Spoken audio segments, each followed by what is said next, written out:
আজকে অনেকদিন পরে বাজার করে আনলাম তার কারণ হয়েছে কি জামাই রাত্র হয়ে যাবে বাড়িতে আইতে তার লেগে বাজার করা হয় না। তো কিতা কিতা বাজার আনছি তোমরা লোকে শেয়ার করি। প্রথমে কিন্তু কেক লয়ে আইছি, তারপরে লইছি পেঁয়াজ, কারণ টিফিন খাওয়ানোরও কিছু আসিল না, তার লেগে এটাও লয়ে আইছি। আর এদিকে লয়ে আইছি আমি আস্তা ধইনা, আমার মনে হয় বেশি আস্তা ধইনা গুঁড়া করলেই মনে হয় বেশি কোয়ান্টিটি পাওয়া যায়।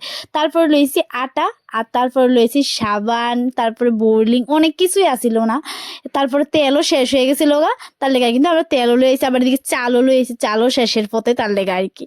তো আমার এই বাজারটি মানে কিতা কইতাম এত ভারী হয়ে গেছে ব্যাগ বাজার করতে করতে। তারপর কিন্তু এই সবজি লয়ে এসেছি, কপি আনছি, তারপরে এই ফুটার কিতা আছে পরে তোমরা লগে শেয়ার করতেছি। তারপরে কাঁচামরিচ, এরপরে দিয়ে এসে টমেটো, তারপর আবার শসা লয়ে এসেছি, আদা, সই, আলু, এর টুকটাক সবজি লয়ে এসেছি। আর আরেকটা কিন্তু ফুটলা আছে, এবার ফুটলাটির মধ্যে কিতা আছে তোমরা লগে শেয়ার করুন, কারণ অনেকদিন ধরে আছে না বাজার হয়েছে না, যার লেগে একটু বেশি পরিমাণে বাজার করানো লাগছে আজকে গিয়ে এসে। তো আমারও আছে না বাজার করে যাইতে ভালো লাগে, তাহলে আমিও কিন্তু বাজারে গেছিলাম। আজকে আমার এই মাছটা দেখা পছন্দ হয়েছে।